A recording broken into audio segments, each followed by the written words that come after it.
लेकिन मयूर अपने कदमों को रोक नहीं पाता। वो रिया को वापस लाने के लिए बाहर की ओर जाने लगता है। तभी अनिका एंकर को इशारा करती है। अनिका का इशारा पाते ही एंकर माइक पर कहती है, खेल में हार और जीत तो लगी रहती है। जिस तरह कोई भी जीत आखिरी जीत नहीं होती, उसी तरह कोई भी हार हमेशा के लिए नहीं होती। Cheer up. एंकर के बोलना शुरू करते ही सभी का ध्यान उनकी तरफ खींचा चला जाता है।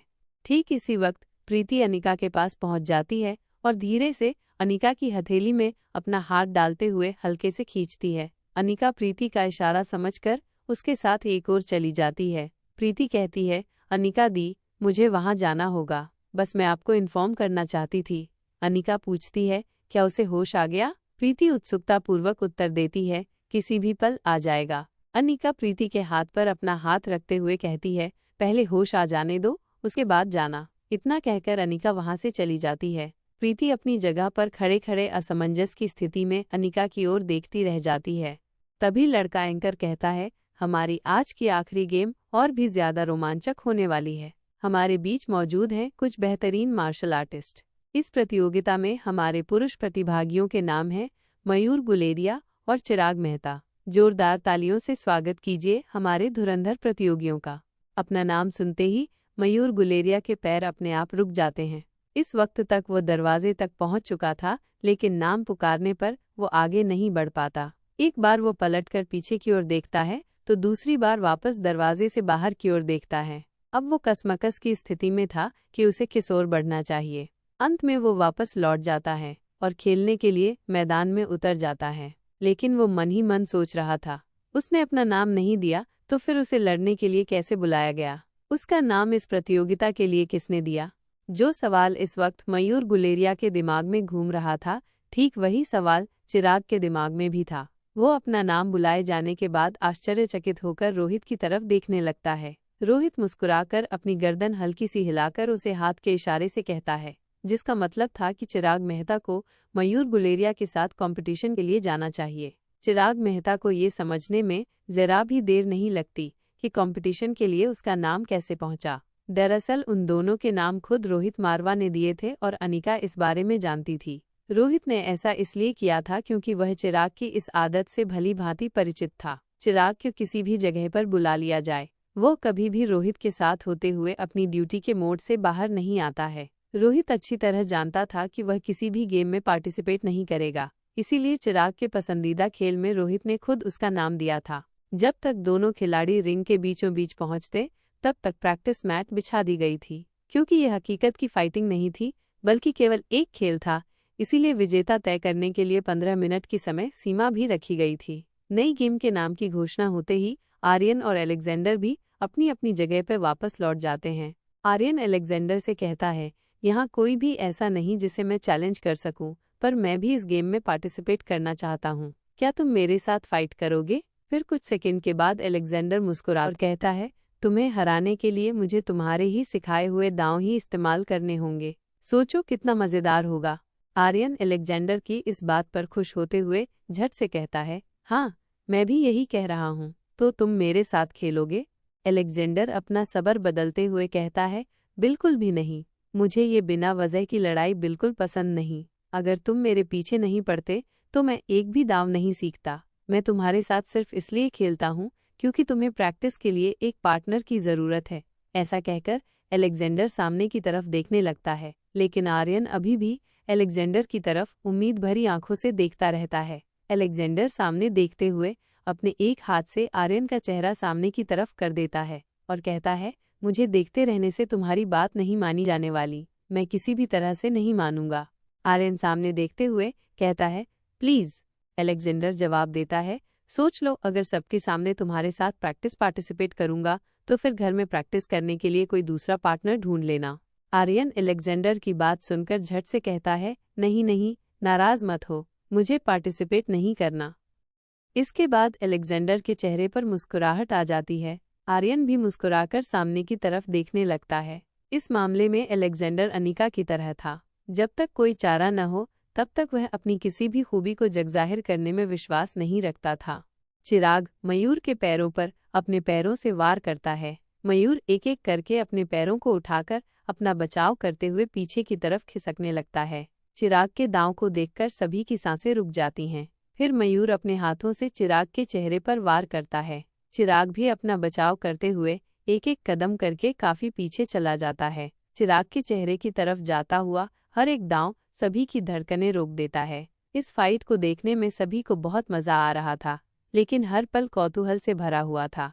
हर पल सबको अंदर ही अंदर डर भी सता रहा था कि कहीं दोनों में से किसी को कोई गहरी चोट न लग जाए। दोनों ही बारी बारी अपनी स्किल के काफी सारे नमूने प्रेजेंट कर रहे थे और हर बार कुछ नया देखकर वो जगह तालियों की गड़गड़ाहट से गूंज उठती थी। इसी तरह से लड़ते लड़ते दोनों को 13 मिनट बीत जाते हैं, लेकिन दोनों में से कोई भी जीतने के लिए एक दूसरे को किसी भी तरह का नुकसान नहीं पहुंचाता। लड़ते हुए भी उन दोनों के चेहरे पर मुस्कान जारी रहती है। जब तक रिया स्वयं को सामान्य करके वापस परिसर में लौट आती है, वहां मयूर और चिराग को लड़ते हुए देखकर खुशी खुशी सीधा रिंग के पास पहुंच जाती है और शोर मचाते हुए कहती है, कम ऑन मयूर मामू, सिर्फ खेलने के लिए नहीं, जीतने के लिए खेलिए। फिर चिराग को कहती है, Chirag uncle, come on, you can win. Riya को इस तरह वापस आकर एंजॉय करते हुए देखकर किसी के मन को गहरी शांति मिलती है। मयूर और चिराग दोनों रिया की तरफ देखकर मुस्कुराने लगते हैं। रिया की खुशी के लिए वो दोनों अपनी फाइटिंग को तेज कर देते हैं, लेकिन अभी भी जब मयूर अटैक करता है तो चिराग मेहता डिफेंस मोड में चला जाता है, और जब चिराग मेहता अटैक करना शुरू करता है तो मयूर गुलेरिया डिफेंस मोड में चला जाता है। इसी तरह 15 मिनट का समय समाप्त हो जाता है और आज की एक दिलचस्प फाइट बिना किसी निर्णय के समाप्त हो जाती है। दोनों धुरंधर मुस्कुराते हुए एक दूसरे से हाथ मिलाकर शांति का संदेश देते हुए अपनी अपनी जगह पर लौट जाते हैं। ठीक इसी वक्त निपुण मीना अपनी जगह से उठकर रिंग में पहुंच जाती है। उसने फाइटिंग के लिए अनिका को आह्वान किया। अनिका निपुण की इस हरकत पर दंग रह जाती है, क्योंकि ये कोई सामान्य खेल नहीं था जिसे खेलना ना आता हो। अगर वो इसमें भाग ले ले तो वो गंभीर रूप से घायल हो सकता था। अब बड़ा सवाल ये था कि क्या निपुण इस बात को जानती थी कि अनिका मार्शल आर्ट में एक बेहतरीन लड़ाकू थी। अगर वो ये बात जानती थी तब भी अनिका को प्रतियोगिता के लिए बुलाना उचित नहीं था, क्योंकि सभी जानते थे कि अनिका की याददाश्त जा चुकी है। अब वो अपनी हर पुरानी कला का इस्तेमाल करना भूल चुकी है। वहीं निपुण की इस हरकत पर भूमिका को तेज गुस्सा आता है और वो अपनी जगह पर बैठे बैठे कहती है, इसकी लड़ने की इच्छा को मैं पूरी कर दिए देती हूँ। ऐसा कहकर वो अपनी जगह से खड़ी होने लगती है। तभी एक तरफ से अर्जुन और दूसरी तरफ से कौटिल्य उसके हाथों को पकड़कर उसे खड़ा होने से रोक लेते हैं। अर्जुन कहता है, रुको भूमिका, पहले देख लो कि उसके दिमाग में क्या चल रहा है, ऐसा करके वो करना क्या चाहती है। तभी कौटिल्य कहता है, तुम्हें पहले अनिका मैडम के रिएक्शन का इंतजार करना चाहिए। जरा देखो तो सही कि वो खुद इस पर क्या रिएक्ट करती है। भूमिका अनिका की क्षमता और कुशलता के बारे में अच्छी तरह से जानती थी। कहीं न कहीं भूमिका यह भी जानती थी कि अनिका के लिए निपुण को सबक सिखाना चुटकियों का काम है। अगर अनिका इस लड़ाई में निपुण को धराशायी करती तो भूमिका को बड़ा ही मजा आता। लेकिन इस वक्त भूमिका के लिए तनाव की बात ये थी कि अनिका याददाश्त जाने के नाटक के साथ ये फाइट नहीं कर सकती थी। अगर वह रिंग में जाती तो निपुण उसे चोट पहुंचा सकती है।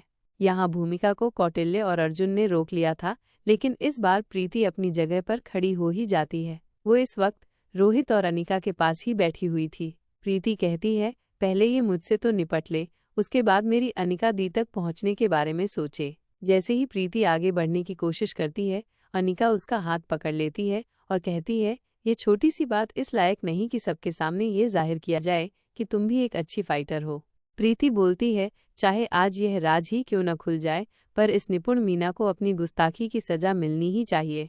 तभी अनिका कहती है, तुम्हें हाइपर होने की जरूरत नहीं है, मैं संभाल लूंगी। इससे पहले कि प्रीति आगे कुछ कहती उसका फोन बजने लगता है। वो जैसे ही फोन उठाती है, दूसरी तरफ से गार्ड कहता है, मैडम आप आ जाइए, उसे होश आ गया है। ये सुनते ही प्रीति फोन अपनी जेब में रख लेती है और अनिका से आंखों ही आंखों में जाने की इजाजत लेकर वहां से तुरंत सीक्रेट पेशेंट के पास जाने के लिए निकल जाती है। अब तक अनिका निपुण को सिर्फ भूमिका की दोस्त होने के नजरिए से ही देख रही थी। इस बार निपुण के इस व्यवहार पर अनिका को निपुण पर संदेह होने लगा था। वो जितनी बोलने और दिखने में सीधी शरीफ लग रही थी, वैसी है नहीं। जरूर कुछ न कुछ गड़बड़ है। प्रीति के जाने के बाद जैसे ही अनिका रिंग में जाने के लिए खड़ी होने लगती है, रोहित अपनी जगह से खड़े होकर अनिका की आंखों में देखता है। अनिका रोहित की आंखों में सवाल देखती है कि तुम उसे कैसे लड़ोगी। अनिका अपनी पलकें झपकाकर रोहित के सवाल का जवाब देती है, यह समस्या इतनी बड़ी नहीं कि मिस्टर मारवा को परेशान होना पड़े। कुछ ही पलों में अनिका रिंग में निपुण के सामने पहुंच जाती है। अनिका को देखकर निपुण अंदर ही अंदर खुश होने लगती है, क्योंकि निपुण को विश्वास था कि लड़ने की जो तकनीक निपुण जानती है वो पूरे भारतवर्ष में कहीं भी नहीं सिखाई जाती, इसीलिए अनिका उसे कभी भी नहीं जीत पाएगी। इसके अलावा अगर अनिका निपुण से लड़ने के लिए सामने आती है तो इससे ये भी स्पष्ट हो जाएगा कि अनिका की याददाश्त नहीं गई है, क्योंकि मार्शल आर्ट 2 या 4 महीने में सीखा जाने वाला खेल नहीं है। इसके अलावा अनिका की हार के साथ ये भी साबित हो जाएगा कि निपुण उससे ज्यादा काबिल है। जैसे ही निपुण लड़ने के लिए पोजीशन लेती है, सभी एकाएक होकर निपुण की और अनिका की तरफ देखने लगते हैं। अनिका बिल्कुल आराम से अपनी जगह पर खड़ी रहती है। सभी जानना चाहते थे कि अब आगे क्या होगा।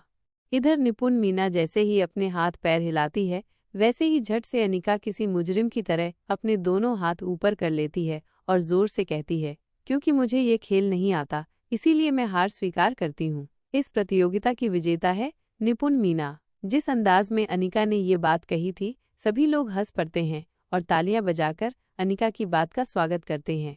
रोहित ने कभी भी नहीं सोचा था कि अनिका इस तरह सबके बीच में खड़े होकर किसी से इस तरह हार मान सकती है। अनिका के इस दिमागी दांव पर रोहित खुश हो जाता है। रोहित को इस बात से बिल्कुल भी कोई अंतर नहीं पड़ता था कि लोग अनिका के बारे में क्या बोलते हैं या क्या बोलेंगे। वो अनिका की काबिलियत को बेहतर तरीके से जानता था, इसके लिए उसे किसी निपुण मीना जैसी लड़की से जीतने की कोई ज़रूरत नहीं थी। उल्टा उसे अनिका के तीव्र निर्णय और समझदारी पर गर्व होता है कि कितनी आसानी से सामने खड़ी एक नई उलझन को अनिका कुछ ही पलों में सुलझाकर उसे बाहर निकल आई। अनिका की इस हरकत पर निपुण को बहुत ही बेइज्जती महसूस होती है, लेकिन वो अपने चेहरे पर मुस्कान बनाए रखती है। उधर एंकर माइक पर अनाउंस कर देता है कि विजेता निपुण मीना है। इधर अनिका निपुण से कहती है, तुम सच में एक अच्छी फाइटर हो। इतना कहकर वो वहां से चली जाती है। इस व्यंग से निपुण मीना तिलमिला उठती